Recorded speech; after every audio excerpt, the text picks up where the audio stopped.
tous, bienvenue pour le deuxième rendez-vous du forum de l'année 2020. Bonjour Hervé. Bonjour. Donc bienvenue et je souhaitais, comme pour la première fois ici, qu'on puisse faire un petit tour d'horizon de l'actualité qui a été relativement riche, mais on va essayer quand même malgré tout de rester toujours de manière un peu condensée. Ok, à ta disposition. Merci beaucoup. La première question, qui était la première aussi de notre premier rendez-vous ensemble, où en est-on au niveau du brouhaha de la formation de notre gouvernement ? Pas beaucoup plus loin que la dernière fois. Hein. Maintenant, ça fait à peu près 10 mois que la Belgique est en crise politique. Et je pense que le modèle institutionnel belge actuel est en train de prouver ses limites. Et on a un gros problème, évidemment. Alors, ce problème, on peut le solutionner de deux manières. C'est à la manière des séparatistes de la NVA et du Vlaams Belang, qui évidemment utilisent ça pour dire, vous voyez, la Belgique, ça ne peut pas marcher. Et puis...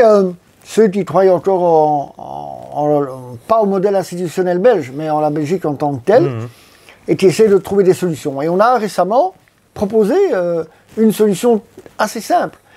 Un des problèmes, un des blocages principaux institutionnels actuels, c'est le fait qu'il faut absolument une majorité pour le gouvernement fédéral, une majorité dans chaque communauté. Eh bien, nous proposons, et c'est là où il y a le gros blocage, évidemment. Ce que nous proposons, c'est que dans l'avenir, aux élections fédérales, ne puissent se présenter que des partis nationaux, dans le sens qui seraient représentés des deux côtés de la frontière linguistique. À partir du moment où il y aurait des partis unitaires, nationaux, et que donc les gens pourraient voter d'Ostende à Arlon pour les mêmes partis, on pourrait supprimer cette clause de la majorité dans chaque communauté. Bien sûr. Et donc on se retrouverait dans un scénario beaucoup plus simple, de famille politique au niveau idéologique. Il y aurait plutôt le bloc de gauche, plutôt le bloc de droite, les centristes au milieu. Et là, on reviendrait, bien évidemment, à un simple calcul arithmétique et à essayer de composer une coalition entre simplement des forces politiques sur un plan idéologique, si j'ose dire. Oui, et national. Voilà, les gens devraient se positionner sur un modèle de société. Alors évidemment, ça nécessitera des négociations, mais ce sera bien plus simple et bien plus court que tout cet imbroglio institutionnel, linguistique, etc., etc. Ça, c'est une proposition très simple qui pourrait être réalisée aux prochaines élections et qui empêcherait que ça se répète de manière systématique, parce que même si demain on trouve une coalition de quelque couleur que ce soit, ce sera aux élections suivantes, on aura de nouveau ce problème-là. Donc il faut trouver des solutions concrètes, ça c'en est une. C'est qu'aux élections fédérales ne puissent se présenter que des partis qui sont représentés au niveau national également, et représentatifs du niveau national également. Ce sera la seule solution, sinon on n'en sortira jamais. Bien sûr. Et Nation, en plus, en tant que telle, déjà dans cette idée-là, a déjà lancé aussi le fait de nationaliser le mouvement également.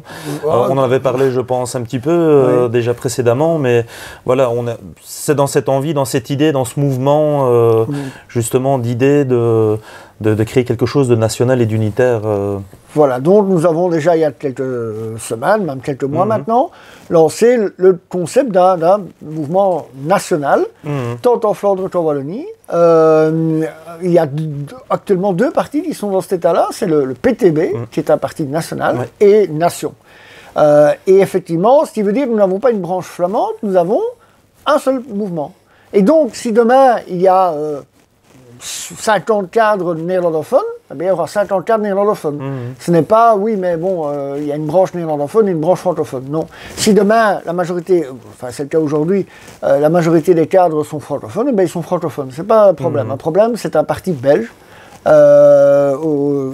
unitaire au sens politique du terme. Voilà, c'est dans ce sens-là, évidemment. Si on veut que la Belgique se maintienne et continue à fonctionner, il faut la rendre plus simple. Voilà. Et pour la rendre plus simple, ça ne veut pas dire qu'il faut supprimer les régions, etc., mais ça veut dire qu'il faut arrêter avec toutes ces règles, avec tout ce labyrinthe institutionnel qui en fait bloque tout et tout le monde. Et donc nous pensons que le plus simple, c'est aux élections fédérales, je le répète, que ne puissent se présenter que des partis représentés d'Ostende à Arlon. quand on aura ça, eh bien, ce sera déjà beaucoup plus simple pour faire fonctionner la Belgique au niveau fédéral. Oui, bien sûr. Et ça aiderait également, je pense, au niveau qui est un peu, c'est peut-être pas le seul problème, mais qui est un peu un des noyaux de problème, ce fameux clash PS-NVA, et chacun de ses côtés, le fait de nationaliser, chaque parti d'avoir un mouvement de gauche, un mouvement de droite, disons un mouvement centriste, permettrait aussi également de faire sauter déjà cette première barrière, qui est déjà la barrière linguistique déjà. Il y aurait beaucoup plus ce retour, j'ai envie de dire, où d'État, je me sens belge, et je pense pour toute la Belgique, et pas uniquement à ma région, à ma communauté. Voilà. Donc, le système qu'on propose éviterait également des coalitions contre nature. Où effectivement, on voit qu'aujourd'hui, la seule manière de s'en sortir, c'est d'avoir la NVA, hyper libérale, qui a dit les pires horreurs sur le, sans doute mérité d'ailleurs, hein, sur le Parti Socialiste Wallon, et de l'autre côté, le Parti Socialiste Wallon qui n'a pas arrêté de traiter la NVA de nazi et qui demain serait obligé de se retrouver au gouvernement avec. C'est évidemment, c'est très difficile pour les deux. Bien sûr. Et ce sont des coalitions contre nature. L'avantage du système où les partis devraient négocier uniquement sur des projets de société, eh bien, serait que ce genre de coalition contre nature pourrait être évité. Et ça obligerait aussi certains hypocrites à devoir choisir leur camp. Parce qu'aujourd'hui, quand les maires vont au pouvoir avec le PS, après en avoir dit les pires horreurs aussi pendant la campagne électorale, ils ont l'excuse de dire « oui, mais on est obligé, sinon il n'y a pas de majorité ». Si demain, il n'y a pas ce problème de blocage et de majorité dans chaque communauté, eh bien, si le maire décide de gouverner avec le PS, parce que c'est comme ça se jouera, hein, il y aura un rassemblement des partis de gauche, je veux dire PS, PTB, Écolo, plus ou moins, avec peut-être le PTB qui jouera sa carte, mais ok, mais voilà. Il y aura à droite, si jamais, allez, on va prendre les chiffres d'aujourd'hui, mais évidemment, comme ce serait au niveau national, ce serait peut-être un problème, mais enfin, il y aurait aujourd'hui le Vlaams Belang, la NVA, et au milieu, il y aurait l'OpenVLD, le MR, le CDNV. Bon, des filles, on sait qu'ils seront plutôt avec les gens de gauche, ça, et ceux qui restent du CDH aussi.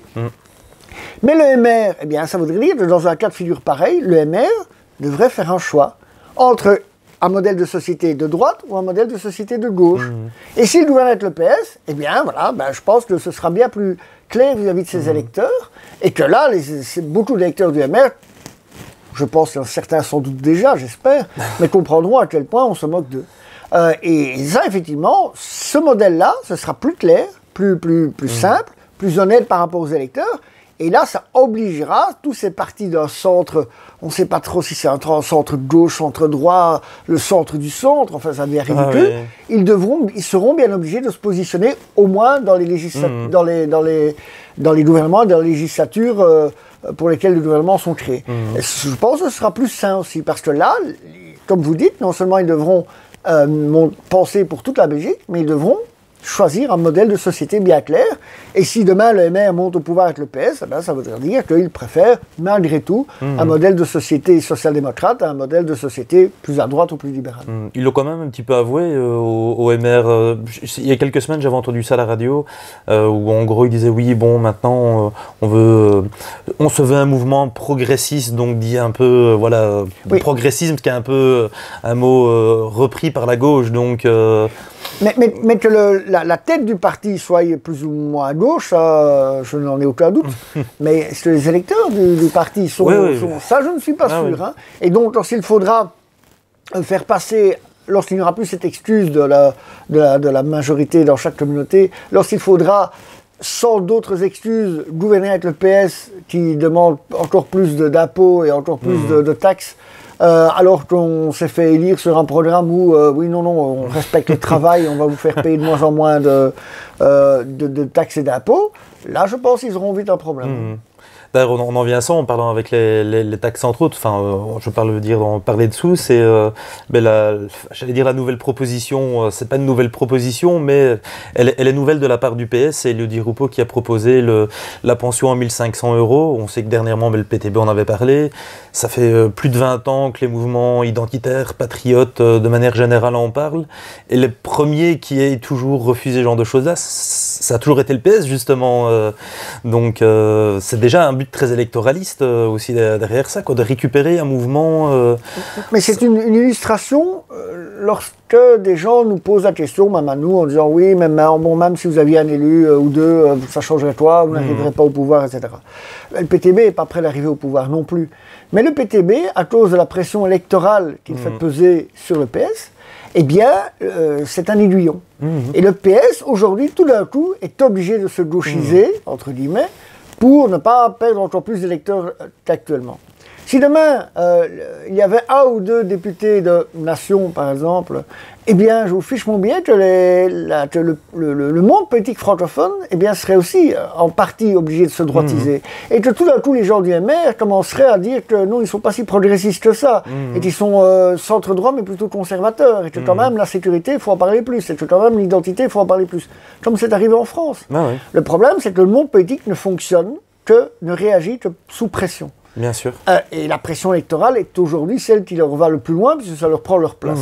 Et donc, voilà, si tu arrives à gauche avec le PS et le PTB, donc le PS qui maintenant se met à courir après les propositions du PTB, eh bien, ça doit pouvoir arriver aussi du côté francophone. Mais pour ça, évidemment, il faut qu'il y ait des élus. Il faut qu'il y ait une vraie pression politique. Et il faut qu'on soit l'aiguillon. Et donc, pour ça, il faut voter même pour un petit parti, mais qui pourra faire pression sur les grands partis. Ça compte, oui. Mais je trouve que vous soulevez quelque chose là, parce que c'est vrai que c'est quelque chose où on entend très très souvent, ça ne sert plus à rien de voter justement. Les électeurs, les Belges ne se rendent pas compte du pouvoir qu'ils ont et du poids qu'ils peuvent apporter de par un vote. Vous disiez par exemple en France, mais c'est vrai, on a eu à sa manière une Marion Maréchal Le Pen qui a fait tourner pas mal de choses autour d'elle. On a vu même aller à l'Union Européenne, pour parler peut-être d'un personnage qui me plairait peut-être plus, un Bruno Gollnisch ou ce genre de choses-là, qui ont pas mal apporté de poids aussi et de ce genre de choses. C'est ce qu'il manque tout simplement en Belgique en fait. C'est vraiment cette balance qui se réégalise. Si tout le monde politique francophone s'aligne à gauche, c'est uniquement parce qu'ils se disent que de toute manière, il ne peut rien leur arriver. Si demain, il y avait un mouvement patriote, j'aimerais autant que ce soit une nation, qui est un ou deux élus, là, tout d'un coup, vous verrez, comme soudainement, ils se diront que quand même, ah oui, il faudrait peut-être aller récupérer les gens à droite.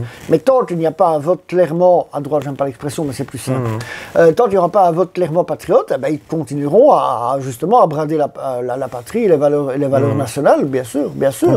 Ça, c'est un fait certain. Maintenant, par rapport à ce que vous dites aussi, il faut bien expliquer aux Belges qui disent, oh, moi, de toute manière, ils sont tous pourris, je ne vais pas voter, que non seulement ils peuvent voter pour les plus petits partis, qui ne sont pas eux pourris, mais qu'en plus, le grand remplacement, il se passe aussi dans les urnes. Hein. C'est-à-dire que si eux ne vont pas voter, d'autres vont voter pour eux. Bien sûr. Et après, il ne va pas falloir s'étonner de ce qui arrivera. Hein. Mais c'est bien. Il y a deux phrases ici qui vont me permettre de réenchérir là-dessus. C'est que vous parlez de brader les valeurs, les valeurs nationales et de grands remplacements. Tout dernièrement ici, j'ai vu ça ce matin. C'était Maggie Debloc qui a décidé d'alléger, de faciliter la possibilité aux étrangers de pouvoir travailler en Belgique. Sachant que déjà pour les Belges et même pour les étrangers vivant déjà en Belgique, c'est déjà très compliqué d'avoir un travail. On repart encore un peu plus dans le dumping social et dans un capitalisme. C'est le premier but, hein, on est bien d'accord. Hein, les migrants sont l'infanterie coloniale, économiquement parlant, du grand capital, bien sûr. Je trouve ça complètement fou. Il y a déjà, rien que pour la Wallonie, le nombre de personnes non travailleuses, il y en a en pourcentage beaucoup plus qu'en Flandre, mais il y en a également en Flandre aussi. Et tout cet arrivage-là, les emplois ne se créent pas comme ça à la seconde. Mais le but, c'est même pas de créer des emplois. C'est Marx qui disait ça. Il disait que les chômeurs, c'était une arme aux mains des capitalistes. Et donc, s'ils veulent, c'est avoir des chômeurs à qui on va pouvoir proposer après des emplois précaires, des emplois payés au minimum, et voilà, ça c'est le but aussi. Et l'immigration, ça permet ça. Et c'est également aussi faire peur même au travers, en leur disant, tu fais le boulot qu'on te dit maintenant, parce que sinon ton cul d'or, il y en a d'autres qui attendent. C'est ça. Ça me fait penser un peu à une chanson d'un chanteur un peu comique très à gauche, en France, qui s'appelle Didier Super, qui parle c'est une chanson, il s'appelle Les gens qui bossent, et puis il dit, il se moque réellement, il fait le chômeur, et puis il dit oui, mais bon, voilà, heureusement, il y en a de moins en moins, et en même temps, les gens n'arrêtent pas de dire mais qu'est-ce qu'ils sont feignants, mais ils sont contents de pas être à leur place aussi. Et c'est un peu ça aussi en fait. Hein. On a un peu, voilà, il y a des fois cette tendance un peu à râler en disant oui, et puis en même temps, mais il n'y a pas de possibilité d'eux, et en même temps, on est très content d'avoir un boulot, même s'il est difficile. Voilà, ça permet de faire accepter des conditions de travail que normalement les gens n'accepteraient pas, et ça permet après effectivement de tout abaisser et de faire travailler les gens non seulement dans des emplois précaires, mais dans des emplois qui sont sous-payés par rapport à ce qu'ils devraient être payés normalement, bien sûr. Bien sûr, oui. Et derrière ça, on peut passer déjà un petit peu, comment dire, un peu à ce qui se passe un peu à l'international, parce que on reste un peu sur le côté un peu grand remplacement, et surtout ce qui s'est passé ici il y a quelques jours en Allemagne, avec cette fameuse double fusillade ou tuerie, je ne sais pas comment on peut appeler ça là-dessus. Ben voilà, quel est votre regard sur ce qui se passe La première, c'est quand même les doubles standards de la presse. C'est-à-dire qu'ici, vous avez droit à un gars qui, dans une vidéo publique, explique qu'il lutte contre le fait, je cite, d'abord il est allemand et il s'adresse aux Américains en disant que dans leur propre pays, il y a des bases militaires secrètes souterraines dans lesquelles il y a des sectes sataniques qui sacrifient des enfants pour les extraterrestres. Eh bien ça, ce n'est pas un déséquilibré. Ça, c'est un sympathisant d'extrême droite. Quand quelqu'un, tout simplement, fait allégeance à Daesh et crie à la Akbar, ça, c'est un déséquilibré. Oui. Vous voyez la nuance? Ça, c'est la première chose. Deuxième chose... Ou c'est un jeune. Oui, l'un n'empêche pas l'autre. Donc, ça, c'est là. De deux, je pense que de toute manière, effectivement, il y a l'acte n'est évidemment pas excusable, mais s'il y a une telle colère, s'il y a des gens qui, lorsqu'ils sont très aigris, très fâchés, prennent pour cible, par exemple, des milieux ou des locaux où il y a des gens d'origine immigrée, c'est parce qu'il y a une colère. S'il y a une colère, c'est parce qu'il y a une politique, en Allemagne en particulier, mais dans toute l'Europe, qui est totalement inconsciente. Et donc, s'ils veulent lutter contre le racisme, c'est une très, très bonne intention, et bien alors qu'ils changent de politique d'immigration. C'est ça qui provoque aujourd'hui le racisme. C'est d'avoir ouvert les frontières à tout et à n'importe qui en disant, eh bien, pas de souci, vous venez et vous y faites à peu près ce que vous voulez. Quand on voit le nombre d'agressions qui ont augmenté en Allemagne, quand on voit les attentats en Europe qui ont été créés par des gens qui ont profité de cette vague d'immigration pour s'infiltrer en Europe, etc., là est le responsable, le vrai responsable de la montée du racisme. Le vrai responsable en Allemagne de ce qui s'est passé, c'est Angela Merkel, parce qu'elle a mené une politique totalement irresponsable par rapport à l'immigration sauvage. Et voilà, et donc, évidemment, ça n'excuse pas le geste, mais ça démontre bien que s'il y a une telle colère, c'est qu'il y a quelque chose qui se passe, il y a quelque chose qui ne va pas. Et donc, tant que nos dirigeants feront semblant de ne rien voir, de ne rien comprendre et continueront à lancer des incantations à l'extrême droite, au racisme, etc., et qui ne changeront pas rien à la politique d'immigration, ce racisme-là, ce racisme, comment je vais appeler, qui tourne à la violence, ce racisme qui n'est pas politisé, mais qui est récent, mais il ne fera qu'augmenter. Et le fait d'en plus réprimer tous les mouvements politiques qui pourraient traduire cette colère de manière légale dans les urnes, à partir du moment où on ne fait que les réprimer, à partir du moment où on les empêche de passer dans les médias, ou à partir du moment où on ne fait que les diffamer, eh bien ça pousse toute une série de personnes, au lieu de jouer le jeu politique, électoral, légal, de dire « Ok, on ne changera pas ça de manière politique, et je vais faire ça moi-même ». Et ça, c'est le risque, évidemment. Donc je pense que les responsables premiers de tout ça, c'est notre classe politique, par leur politique d'immigration totalement incontrôlée, et par le fait de bâillonner les mouvements légaux et patriotes qui essayent de changer la donne sur un plan politique. À partir du moment où des gens sont dans le désespoir et se disent ça ne changera pas comme ça, eh bien, ils essaient de faire autre chose. Et ça, c'est le danger, évidemment. Et puis, on est un peu, en Europe de l'Est, il y a un peu cet état de fait où les gens mordent un peu sur leur chic depuis un certain temps. Et à un moment, ça devient vraiment une situation extrêmement humiliante de plus en plus. Enfin, il suffit d'ouvrir Twitter simplement pour voir à chaque fois ce qui se passe et la violence que les gens peuvent subir et se taire derrière ça. Enfin, encore ce matin, je vais pas dire la vidéo que j'ai vue, mais c'était vraiment quelque chose, je crois que j'ai jamais vu quelque chose d'aussi affreux. Et d'humiliant, ça se passe en Suède avec un petit garçon de 9 ans qui a été agressé. Enfin, je vais pas aller plus loin pour le coup, enfin, ça me donne des frissons, mais c'était, enfin voilà, c'était vraiment sans mots. Et c'est des choses que tout le monde nous voit tous les jours en vidéo ou non, même sans le vouloir, sans le chercher. Il suffit d'ouvrir Internet simplement. Et derrière ça, il y a cette politique de l'autruche où on vous dit non, non, non, mais vous rêvez, tout va bien. Et je crois qu'il y a cette colère qui monte. Et ça se sent de manière générale quand on rencontre les gens, qu'ils en aient conscience ou non. Hein, mais les gens sont de plus en plus nerveux et de plus en plus agressifs. Le problème est que je me rappelle d'un slogan de campagne de Jean-Marie Le Pen il y a déjà un moment. C'était « Tenez bon, on arrive ». Le problème, c'est que malheureusement, on n'est pas là. On n'est pas arrivé. Et les gens ont de plus en plus difficile à tenir bon. Et donc, voilà, je pense que moi, si j'étais les dirigeants, mais je ferais tout pour que, justement, les mouvements patriotes puissent avoir accès aux médias. Je ferais tout pour que les mouvements patriotes puissent avoir une vie politique normale, afin que le mécontentement des gens se manifeste de manière légale, et qu'ils aient un mouvement politique pour lequel voter en disant, voilà, on va suivre cette voie-là. Parce que si ça ne se fait pas, vous savez, c'est une cocotte minute, hein. Et la cocotte minute, à un moment, quand elle explosera fort. Donc voilà, je pense que ce serait bien pour tout le monde que la vie démocratique en Europe occidentale redevienne une vraie vie démocratique. Ce n'est pas le cas actuellement, hein.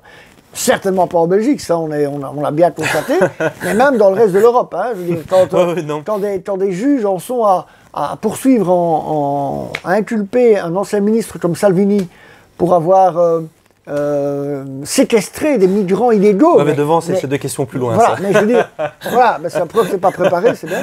Mais je veux dire, mais là, il ne faut pas s'étonner qu'un jour, des Italiens, à un moment, disjonctent et disent, attends, on va voir. Hein. Voilà, ça c'est le problème. Bien sûr. Et derrière cette politique de l'autruche, en même temps, on essaie un peu d'occuper l'espace médiatique avec des histoires un peu, voilà, on a l'affaire Griveaux qui peut-être, certes, je trouve personnellement, on n'est peut-être pas, voilà, c'est peut-être pas le meilleur des personnages chez ce genre de choses-là, mais faire toute une affaire pour quelque chose qui, au bout du compte, reste de l'ordre privé et qui ne fait, au bout du compte, de mal à personne, même si peut-être, je n'en sais rien, je connais pas la fille de l'autre côté, ça a peut-être pu se sentir agressé au pire, mais on en fait tout un pataquès, et ça remplit l'espace médiatique et les vrais problèmes ne sont jamais abordés en fait. Bah d'abord il y a ça, bien sûr, ce genre de scandale, ça tombe toujours à point pour qu'on ne parle pas des autres problèmes. Maintenant ici je pense que si le monde médiatico-politique, et j'insiste, médiatico-politique, a réagi de cette manière-là, et il y a qu'à voir l'agressivité des journalistes pour défendre leur bon pote Griveaux, ça montre quand même que ces gens-là, comment j'ai expliqué ça? D'abord que le monde médiatique et politique se tient bien, ce sont des élites, hein, vraiment, qui se tiennent entre elles, et de deux, que ça les a quand même un peu bouleversés, parce que si, à mon avis, Griveaux, il y a des choses bien pires que ce qu'il fait, hein, qui doivent arriver. Et tous ces gens-là savent qu'ils ont des casseroles. Et ça les a rendus un peu fous. Alors je ne sais pas les raisons pour lesquelles ça a été balancé. Est-ce que c'est juste un artiste russe un peu spécial bizarre, aussi, quand même, hein, qui a voulu voilà, se avec faire un avocat aussi un peu bizarre également. Voilà. Est-ce que c'est ça? Alors après, on vous sort le complot du FSB, mais pour ma prise, ce serait le complot de la CIA. Enfin, peu importe, je m'en fous. Je pense que Griveaux, quand même, voir une opération internationale contre Griveaux... enfin, c'est pas le personnage le plus important de LREM. Hein. Maintenant, on a pu quand même... C'est une manière de toucher toute la Macronie. Mais enfin, c'est un autre débat. Mais donc, il est clair, ce genre d'affaire, d'abord, a fait autant de bruit. D'abord parce que, comme vous avez raison, ça permet d'éviter de parler d'autres choses. Mais surtout, je pense que là, le système, ça a bien son nom, le système politico-médiatique s'est senti touché au cœur. En disant, ouh là là, si on peut, nous qui sommes intouchables, on ne peut même plus faire ça, qu'est-ce qui va arriver? Je pense aussi que c'est une réaction un peu corporatiste, et ils se sont tous dit, ouh là là, mais où ça va s'arrêter? Et donc, on a fait tout un scandale. C'est un des leurs qui a été touché. Et en plus, de manière, voilà, encore quand un gars qui dit, oui, j'ai oublié de mettre... j'ai oublié de déclarer 4 millions d'euros, ok, c'est pas bien, c'est vraiment pas bien, c'est sans doute même pire que ce que le gars a fait. Mais c'est légèrement moins humiliant, vous voyez. Donc là, voilà, maintenant, est-ce que ces gens peuvent se sentir encore humiliés? Je pense qu'ils se sentent intouchables. Et là, tout d'un coup... il y a peut-être plutôt un effet de vengeance, parce que tu as osé essayer de toucher à l'intouchable, au sacré. Quand on voit la manière... Allez, un exemple, le russe, là, avec un nom que j'arrive jamais à dire, au mois le 31 décembre, poignarde quand même 2 personnes dans une bagarre. Le 14 février arrive l'histoire de la vidéo. Et le 16 février, tout d'un coup, la police l'interpelle pour l'affaire du 31 décembre. Donc, ce que je veux dire par là, c'est que je pense que c'est surtout pour lancer un message en disant on ne va pas vous laisser faire. Hein. On ne va pas vous laisser faire. Et s'il faut vous broyer, on vous broiera. On va vous broyer, pardon, je ne sais pas si c'est du bon français. Et on va vous broyer. Et je pense que c'est ça le message. C'est une corporation qui se défend. L'autre, il est perdu. Mais c'est une corporation qui se défend, et qui dit on ne vous laissera pas faire, et si vous voulez jouer, on va jouer et on est plus fort que vous. Je pense que c'est ça le message. Après, tout le reste, c'est du blabla, c'est beaucoup de show, et c'est beaucoup de... Aussi, c'est une préparation quand ils sont tous en train de dire oui, vous vous rendez compte, c'est la vie privée, c'est pas bien, on touche à la démocratie. En fait, ils préparent leur défense pour plus tard. Parce qu'évidemment, en ayant dit tout ça, après, c'est plus difficile de les attaquer avec ça. Sûr. Je répète quand même que la vie privée, oui et non. La vie privée, c'est si on avait pris des photos de Griveaux au bord de sa piscine, tout nu, s'il a envie d'être tout nu. Voilà, ça c'est la vie privée. Ça reste une vidéo qu'il a envoyée de... Là, c'est une vidéo qu'il a envoyée à... Alors, c'est bien quand il dit oui, ils disent tous... Il a une famille. Ben oui, il n'était pas lui-même n'était pas au courant qu'il avait une famille peut-être. Alors quand on a une famille, on évite de faire ça, je veux dire. Hein, donc voilà. Donc on ne va pas pleurer non plus. Hein, donc comme quelqu'un l'avait dit, la vie privée, quand ils ont annoncé que le nom du père biologique de Marie Maréchal Le Pen, bon, tout le monde le sait maintenant, c'est pas un secret, et c'est d'ailleurs très respectable de la part de son père adoptif. Mais elle avait un père biologique qui était Roger Hawke. Je ne veux pas dire de conneries, mais voilà, de bêtises, pardon. Mais enfin, elle avait un père biologique. Les médias ont un jour, l'info a commencé à circuler, on a balancé l'info. Et c'est quelqu'un, un de ces politiciens traditionnels, a levé la main en disant mais enfin, c'est un scandale, c'est la vie privée. Et or là, c'était vraiment sa vie privée. Pourtant, on l'a jeté au chien, comme disait Mitterrand, en parlant des médias. Là, ça, c'est pas grave. Par contre, un gars volontairement envoie une vidéo coquine à une femme qui n'est pas la sienne, qui d'ailleurs pourrait être sa fille quasiment, vu la différence d'âge. Et ça, c'est la vie privée, oui. Mais quand on joue au con, faut à un moment, qui fait le malin tombe dans le ravin. Donc voilà. Je pense qu'il y a un truc qui était assez... Comme quoi, il faut toujours faire attention à ce qu'on dit parfois en politique. Il y avait Griveaux, quelques semaines avant, qui avait donné une interview et on lui demandait s'il pensait de son concurrent ancien de La République En Marche, dont j'ai oublié le nom. Villani, qui est un gars aussi assez bizarre. Il est un peu dans son monde. Oui, il est ailleurs, oui. Mais, je veux dire, et il disait, oui, mais enfin, Villani, les femmes ne se mettent pas toutes nues pour lui. Et tout le monde avait cru que c'était une image. Et non, je pense que Griveaux est un gars qui drague beaucoup. Et donc, c'est pas un accident, vous voyez, c'est pas... voilà. Et je dirais encore que, ça aurait, enfin, je ne vais pas donner de leçons de morale et tout, mais on aurait intercepté une lettre d'amour qu'il aurait envoyée à sa maîtresse. Ok, ça c'est... Hein, tout le monde s'en fout. Mais je pense que c'est la méthode de drague qui donne une image de l'individu et du système et de l'époque. Je ne suis pas plus catholique que le pape, hein, mais... Oui, voilà. Bien sûr. C'est clair. Et pour en revenir à ça, je vais dire de nouveau, la couverture médiatique, c'est un peu le même cas en dehors de Griveaux. C'est également pour le moment le coronavirus où on en parle, et c'est de nouveau aussi la même chose. Ça remplit aussi complètement tout et on met les gens non seulement dans un état de peur à nouveau ici, à tort ou à raison, je ne suis pas sûr, mais au bout du compte, pour le moment, on en est quand même à une problématique qui tue moins que la grippe au bout du compte. Et derrière ça, voilà, on ne parle que de ça et on stresse les gens encore un peu plus. Moi, je pense que ça remplit surtout les caisses de sociétés pharmaceutiques. Hein? Aussi, non, vraiment, également, vraiment, oui, c'est vrai. Hein, parce que je pense qu'au nom de la recherche, là, maintenant, il y a beaucoup de budgets qui doivent se libérer. Hein, cet hôpital construit en 2 jours, ou en quelques jours s'effrite pour le moment. En Chine, je ne sais pas. Oui, il est en train de s'écrouler déjà. Moi, je pense que ça fait gagner beaucoup d'argent aux sociétés pharmaceutiques. Et on parie d'ici un mois, on n'en parlera plus. Alors, c'est terrible, 2000 morts, hein, mais à l'échelle de la Chine... Oui, c'est strictement rien. Voilà, et c'est 75 000 personnes infectées de par le monde, c'est même pas, je pense, en Chine. Alors ça ne veut pas dire qu'il ne faut pas prendre de précautions, mais s'il faut en faire tout un pataquès, voilà. Enfin, je vais peut-être dire, des gens vont dire que je dis une horreur, mais si on avait dû faire ça avec l'épidémie du sida... Oui. on en parle moins alors que... alors, il aurait... Oui, voilà, imaginez. Absolument. Imaginez. Et puis on se retrouve quand même, c'est quasiment chaque année, on a une épidémie dont tout le monde fait peur. Il y a eu le SRAS, le patati, le patata, Creutzfeldt-Jakob. Je me rappelle, j'étais beaucoup plus jeune, cette histoire. Mais les épidémies, le bug de l'an 2000, tout ça a fait gagner beaucoup d'argent. Chaque année, on va mourir de quelque chose. C'est le bug de l'an 2000, c'était autre chose. Le bug de l'an 2000, c'était autre chose. Mais aussi, on a fait peur à tout le monde. Genre, en l'an 2000, si vous n'achetez pas des programmes informatiques spécifiques, si vous ne faites pas venir des spécialistes, ils vont venir voir tout votre réseau, vous vous rendez compte, les avions vont tomber, les métros vont s'arrêter, ça va être les critères vont tomber du ciel. Ah non, ça c'est autre chose. Mais voilà, il ne s'est rien passé. Et alors, je pense que des gens communiquent très bien. Je pense qu'il y a des sociétés qui organisent au niveau mondial. Je ne dis pas que les sociétés de communication ont provoqué la maladie, c'est pas ça que je dis, mais je dis que très vite, ces sociétés pharmaceutiques, par exemple, doivent savoir qu'à un moment, il y a une vraie épidémie, c'est pas ça la question, et tout de suite, on fait des plans de communication.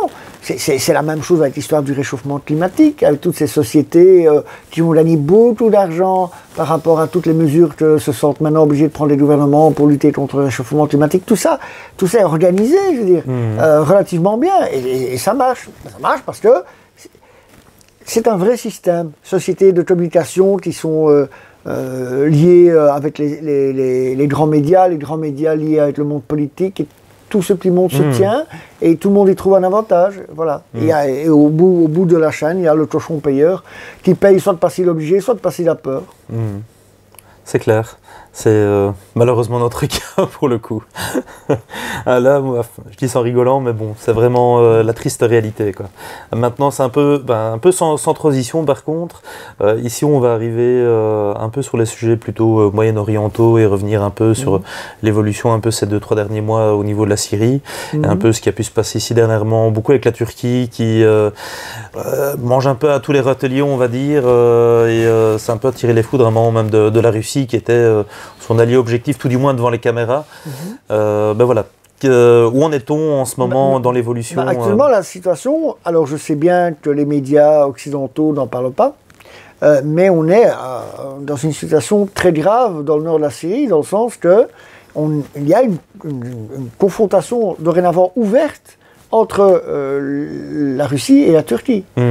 Il faut donc savoir, pour résumer, donc la Syrie et les Russes avaient lancé une grande offensive pour nettoyer la région de Idlib, qui est donc dans le nord de la Syrie, près de la frontière turque, là où sont regroupés des dizaines de milliers, enfin partout les djihadistes ont été chassés militairement par l'armée syrienne, ils se sont tous regroupés à Idlib.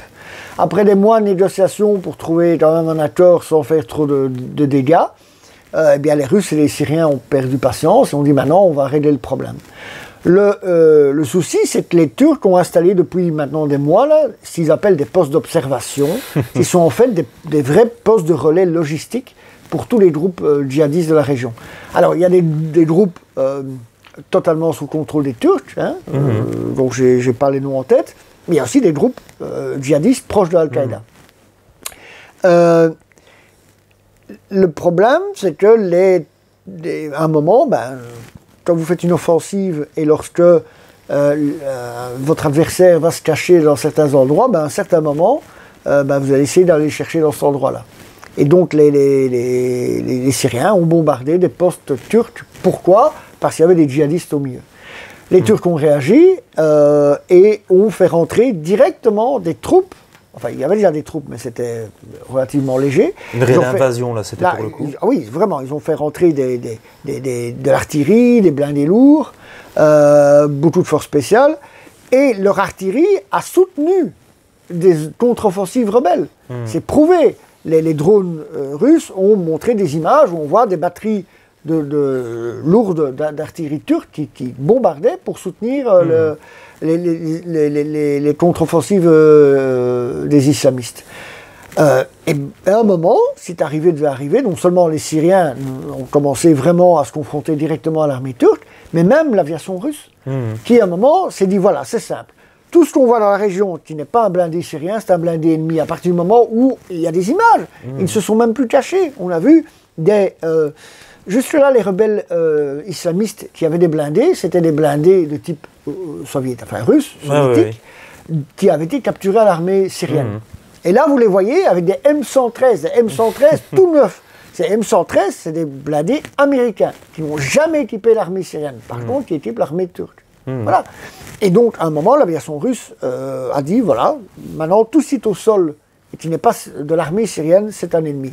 Et dans les 2-3 derniers jours, il y a des éléments, des photos, des preuves que l'aviation russe aussi attaque les éléments blindés et d'artillerie de l'armée turque et qui leur ont causé beaucoup de pertes.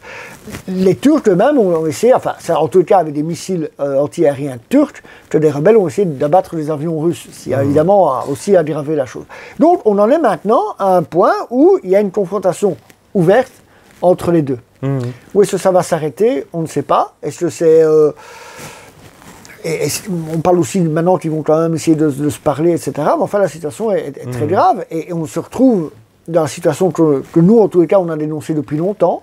C'est que la guerre en Syrie n'est pas seulement une guerre entre un gouvernement et des rebelles, c'est une guerre mondiale dans laquelle on retrouve plein de gens. On a des Belges qui y sont allés d'ailleurs se battre. Ça, c'est les djihadistes. Ça va. Ils n'en avaient pas pour autant moins de carte d'identité belge et avoir été à l'école en Belgique. Bien sûr. Mais ce que je veux dire par là, c'est que bon, ça fait partie du schéma gouvernement contre rebelle. Mais il y a tout le reste. C'est-à-dire que la Syrie s'est retrouvée le centre de confrontation entre les Américains contre les Iraniens, entre les Russes et les Américains, entre maintenant les Russes et les Turcs, entre l'Arabie Saoudite et l'Iran, entre le Qatar et l'Arabie Saoudite, puisqu'à un moment les rebelles, une partie des rebelles étaient soutenus par les Saoudiens et l'autre par les gens du Qatar, et ils se battaient entre eux. Enfin voilà, donc la Syrie... du plateau de Golan aussi, il y a Israël, les Iraniens, enfin la totale. C'est un vrai brouhaha aussi à nouveau. Et donc la Syrie, ce qui se passe en Syrie, c'est une guerre mondiale. Alors c'est une guerre mondiale, ça peut être une guerre mondiale qui se limite à la Syrie, ou bien un jour ça va dépasser les frontières. Et là on n'en est pas loin. Donc il faut quand même faire très attention. Et de nouveau, et c'est ce qu'on dit depuis maintenant le début de cette terrible guerre, les Occidentaux ont joué avec le feu, et maintenant ce feu on n'arrive plus à le contrôler. Et ça c'est très grave, d'autant plus que manifestement maintenant les Russes ont décidé de ne plus mettre de gants. Et ils veulent en terminer avec cette guerre. Pour en terminer avec cette guerre, il faut nettoyer la poche de Idlib. Et à partir du moment où les Turcs se disent non, vous n'oserez jamais parce qu'on va être là, et tout d'un coup, ils ont quand même osé. Alors maintenant, Erdogan, qui est très arrogant, qui veut aussi que la Turquie joue un rôle international, qui déteste le régime syrien, parce que lui-même, il ne faut pas oublier que l'AKP, c'est les frères musulmans, en fait, qui sont les ennemis jurés du régime. Je pense que pour eux, Idlib, ça fait partie quelque part de l'ancien empire ottoman. Est-ce que tu es un peu les loups gris Il y a tout ça, je veux dire. Et voilà, et maintenant, Erdogan est aussi prisonnier. C'est ça le problème, c'est que tant que vous pouvez faire des deals, tant que vous pouvez faire des compromis, il y a toujours une porte de sortie. Et à partir du moment où vous jouez au dur, et qu'à un moment vous êtes pris à votre propre jeu, vous ne savez plus que jouer au dur, mais jusqu'où. Voilà. C'est ça à savoir aussi, Erdogan, c'est surtout aussi, mine de rien, face à la Russie, qui est quand même un pays immense déjà en termes de territoire, et une peuplade aussi très ancienne également, et c'est un peu un mur d'une certaine manière également. Donc est-ce qu'il n'a pas fait le pas en avant de trop aussi dans son idée n'y aurait-il pas, dans le sens contraire, je voudrais dire par là derrière ça, une possibilité complètement, lui, de se faire envahir son pays par la Russie à un moment Je vois mal la Russie envahir la Turquie. Et je rappelle d'ailleurs aussi, pour vous dire dans quelle situation ça nous met, la Turquie fait partie de l'OTAN. Donc ça veut dire que, voilà, imaginons que maintenant, effectivement, ça se passe mal. Imaginons que les Turcs abattent un ou deux avions russes et que les pilotes soient tués. Et que les Russes disent « Ah, vous voulez jouer à ça, attendez ». Et ça voudrait dire qu'à terme, notre pays va devoir se battre avec la Turquie contre la Russie. C'est une histoire de fou, bien sûr. Ouais. Voilà, donc je ne pense pas qu'ils iront jusque là, mais c'est pour vous quand même, et vous avez raison de souligner ça, c'est jusqu'où les jeux de... Les jeux de pouvoir. Les jeux de pouvoir, mais sûr, les jeux malsains, les jeux d'apprentis sorciers, des Occidentaux en général peut amener que l'Europe, peut-être, est à 2 doigts d'une confrontation contre la Russie. Voilà, c'est ne pas... Ça, c'est typique des Occidentaux et du monde de l'Ouest, hein, comme on appelle ça. C'est en géopolitique ne jamais plus voir plus loin que le bout de leur nez. Et il y a 10 ans, ils se sont dit, ok, maintenant ça a été le printemps arabe, etc. Maintenant, on va s'offrir la tête de Bachar et ça va aller vite et ça va être comme les autres, etc., etc., etc. Ça n'a pas fonctionné, on s'est entêté et encore entêté. On a toujours été plus loin. On a soutenu les islamistes, puis on a aidé les Turcs, puis. Et puis maintenant, on se retrouve dans une situation qui est à 2 doigts vraiment de dégénérer. Je pense que les Russes et Erdogan sont assez malins pour ne pas aller trop loin, mais on ne sait jamais. On ne sait jamais quand vous êtes dans un tel baril de poudre et que tout le monde est là, le doigt sur le fusil. Et j'ai envie de vous couper pour vous dire, et en même temps, derrière Erdogan, n'y aurait-il pas justement les Occidentaux aussi? C'est pour ça qu'ils ne se sentiraient pas aussi pousser des ailes comme ça en quelques années, parce qu'il n'a pas toujours été totalement très arrogant, oui, mais pas à ce point-là. Est-ce que certaines forces ne voudraient pas une confrontation avec la Russie? On entend moins justement, pour le moment, les Américains, Israël justement, à ce niveau-là, on le sent un peu en retrait, je veux dire, de manière médiatique. N'y aurait-il pas derrière un changement un peu de tactique, on pousse des pions à notre place Est-ce qu'il n'y aura pas certaines forces qui voudraient que la confrontation à laquelle ils ne sont pas arrivés entre la Russie et l'Europe à cause de l'Ukraine débute ailleurs? Oui, rien n'est impossible. Je ne pense pas. Je pense que c'est simplement Erdogan est prisonnier de sa dialectique, de sa propagande, de son arrogance, de ses plans. Voilà, je veux dire, il a été maintenant s'enliser dans le conflit libyen en envoyant d'ailleurs des rebelles islamistes du nord de la Syrie en Libye, pour bien vous dire qu'ils sont totalement aux ordres des Turcs. Je pense qu'il est un peu pris par son arrogance, par sa dialectique. C'est une fuite en avant. C'est un peu une fuite en avant. Maintenant, je pense qu'il saura jusqu'où aller, mais en attendant, voilà, maintenant, que des forces le poussent, ou le conseil mal, ou il y a des mauvaises idées, on ne peut rien exclure. Hein. Ok, d'accord. Pour rester un peu sur le côté moyen-oriental, on en entend aussi assez peu parler pour le moment. C'est un peu à la même image que la Belgique, c'est Israël, son gouvernement, ça devient apparemment aussi très compliqué. C'est aussi un jeu qui devient... avec les enjeux un peu électoralistes ici, où on a entendu dernièrement Netanyahou qui a promis de nouvelles colonies, et on n'entend plus parler de grand-chose en ce moment. Que se passe-t-il là-bas C'est quand même un pays assez important, je veux dire, à un niveau historique et religieux. Il y a 2 choses. Il y a 2 choses. Chaque pays a son propre système politique. Israël, je pense, a un système à la proportionnelle. Il y a plein de petits partis, donc c'est un peu une situation un peu, effectivement, à la belge. Enfin, je voulais dire que c'était sans gouvernement, je veux dire, c'est en ça mais en fait, il y a quand même une différence, c'est qu'il y a un gouvernement, donc, qui est peut-être démissionnaire, mais il y a un gouvernement. Et c'est Netanyahou qui le tient, et Netanyahou obtient tout ce qu'il veut de Trump. Et donc, encore avec le plan du siècle, voilà, et il obtient tout ce qu'il veut de Trump, et donc il est de plus en plus populaire dans un électorat, il faut bien le dire, en Israël, pour diverses raisons, est très attaché au volet sécuritaire. Et donc, Netanyahou, il gère le gouvernement. En Israël, c'est différent. On ne peut pas se permettre, comme en Belgique, de dire « Oui, je suis un gouvernement, mais je ne prends pas de grandes décisions. » Parce qu'il y a des dangers en permanence. En tout cas, c'est ce qu'ils disent. Et donc, forcément, il gère le gouvernement de manière beaucoup plus dynamique que ce qui se passe en Belgique. On ne peut pas comparer. Oui, bien sûr. En tous les cas, il est le grand vainqueur de tout ça. Il est le grand vainqueur parce que tant qu'il reste, et qu'en plus, internationalement, il arrive à obtenir tout ce qu'il veut des Américains, eh bien, évidemment, il va être très populaire. Et je vois mal, sauf si l'ensemble du Parlement israélien s'allie contre Netanyahou, ce qui ne sera pas possible non plus, il va rester au gouvernement, bien entendu.